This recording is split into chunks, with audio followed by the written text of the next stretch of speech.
चलो भाई देखो अब मैं क्या करता हूँ। नहीं है, खतरे में है, मुसलमान खतरे में है, हर जगह खतरे में है। फिर अगर भारत में खतरे में है ना तो हर जगह खतरे में है। आप जो है भारत में मुसलमान खतरे में है, भारत मुसलमान से खतरे में है।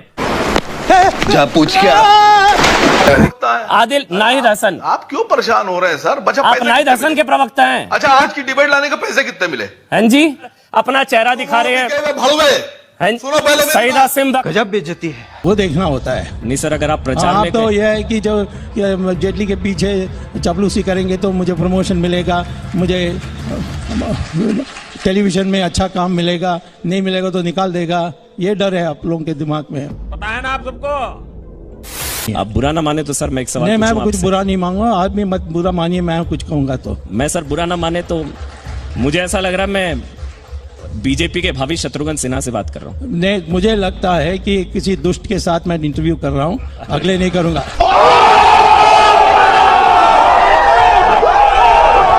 किसी दुष्ट के साथ मैं इंटरव्यू कर रहा हूँ, अगले नहीं करूंगा।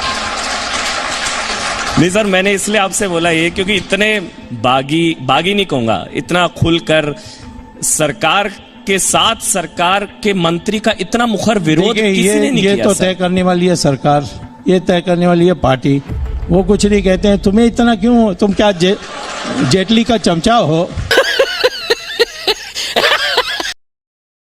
बोलिए खटाना, बोलिए। आपका सम्मान करते हैं, आप सुनिए अब। हाँ बोलिए पवन अमन खटाना। जी, आप बनिए बीजेपी के प्रवक्ता। बात करना, बीजेपी का प्रवक्ता बनना हो गया भाई। लोग परेशान है, 12 लाख लोग परेशान है, मैं परेशान हो रहा हूँ। आंदोलन के नाम पर उगाही कर रहे हैं आप लोग। रोज 200 रुपए का एक्स्ट्रा पेट्रोल लगता है मेरा आपके चक्कर, आपके ड्रामे के चक्कर में, अराजकता के चक्कर में मैं क्यों पैसे दूं? इस सरकार की चाटुकारिता बंद कर देगी। खालिस्तान की चाटुकारिता नहीं करता मैं खालिस्तान की चाटुकारिता नहीं करूंगा, मैं भिंडरा वाले की चाटुकारिता नहीं करूंगा। जी जी, आप भी अपने जेहन में झांकिए, जमीर को जिंदा रखिए। थोड़ी मर्यादा रखिए। वाले हैं जो बीजेपी की कैंपेनिंग कर रहे हैं खाली है, जहाँ पर सब कटआउट बीजेपी के लोगों के लगे हैं। आप बीजेपी के कैंपेनर एक्सेप्ट करिए ना, हालांकि वो मैं आता हूँ सर, बीजेपी के कैंपेनर आप एक्सेप्ट करते हैं? हाँ भाई हाँ, अच्छा लगा आपके साथ? नहीं अच्छा लगा नहीं, आप जो है सो बताइए ना सर, आप बीजेपी की कैंपेनिंग है, खुल के बताइए। है बीजेपी की कैंपेनिंग, आपका मकसद बीजेपी को लाना है। मैं हूँ देश का दलाल पत्रकार, मैं हूँ देश का दलाल पत्रकार। डर किस चीज का? राम भक्त कल्याण सिंह से क्यों डरे ये कट्टरपंथी? दिक्कत क्या है, प्रॉब्लम क्या है? पहले अपनी लैंग्वेज को आप सुधारें, आप किसको कट्टरपंथी बोल रहे हैं? अगर आप कट्टरपंथी की बात कर रहे हैं तो देश के अंदर खुलेआम लोगों की लिंचिंग हो जाती है। अभी इंदौर का मसला परसों का आपके सामने है, आपने क्या उनको एक बार भी कट्टरपंथ बोला? आपने सैकड़ों की तादाद में लोग इस हिंदुस्तान के अंदर मार दिए गए कानून को ताक पे रख करके, क्या कभी आपने उसको कट्टरपंथ बोला? तो लड़की वो आतंकी के मरने पर मातम बनाया और कल्याण सिंह के शोक संदेश पर फतवा जारी करे, मेरी नजर में कट्टरपंथी है। हाँ सुनिए, आइंदा इन अल्फाजों का नहीं, मैं बोलूंगा, आइंदा मुझे वार्निंग मत दीजिएगा, मैं ताक ठोक के बोलता हूं। दलाली कर रहे हैं मोदी साहब, कि मैं दलाली करता हूं सरकार की। क्या कर रहा था? पहले अपनी भाषा को संभाल के बात करिएगा, आइंदा कभी हमारे सामने कट्टरपंथ मत बोलिएगा। आप दलाल पत्रकार हैं। मैं हूं देश का दलाल पत्रकार, मैं हूं देश का दलाल पत्रकार। आतंकियों की दलाली से बेहतर है भड़वा पत्रकार नहीं है। आतंकियों की आपकी भाषा बता रही है, आप कौन है? शर्म नहीं आती आपकी भाषा बता रही है, बताने की जरूरत नहीं, आप कहां से जुड़े हैं? अपनी भाषा मैं बोल रहा हूं, मैं बोलूंगा, आइंदा नहीं, मैं दोबारा बोलूंगा, मैं ताक ठोक के बोलूंगा। कल्याण सिंह उत्तर प्रदेश के पूर्व मुख्यमंत्री, सम्मानित कीजिए ना रशीद। देश का माहौल बदलेगा, जी, इससे ज्यादा क्या बचाएंगे आप? पत्रकार को आवाम सबक सिखाएगी। You are right bro.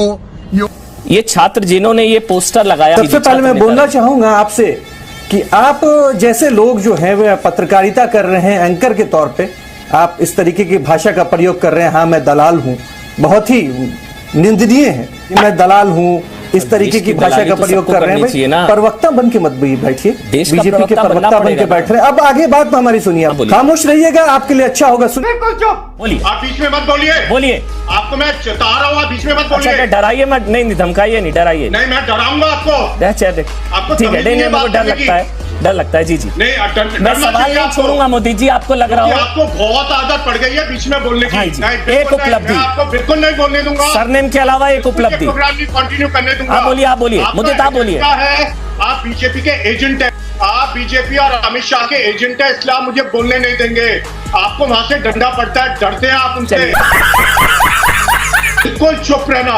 उपलब्धि जी, मैं आपको जानता हूँ, आप बीजेपी के एजेंट है। चलिए ना, सब स्वीकार सर। बिल्कुल इतनी अच्छी सोच थी राहुल गांधी जी की, उन्होंने यूथ कांग्रेस में इलेक्शन करवाए, NSUI में इलेक्शन करवाए। वो क्यों करवाए थे? क्योंकि उनको कहीं ना कहीं लगा कि जो यंग लोग हैं, जो नए लोग राजनीति में आना चाहते हैं, ये उपलब्धि है। आपकी समझ में नहीं आएगी शायद, क्योंकि आपको वही समझ में आता है जो अमित शाह मोदी जी कहते हैं, आपको आ ही नहीं सकती अमित जी समझ में। तो प्लीज, जनता को समझ में आ रही है तो आप बीच में ना बोले तो अच्छा। साले कुत्तों की जिंदगी।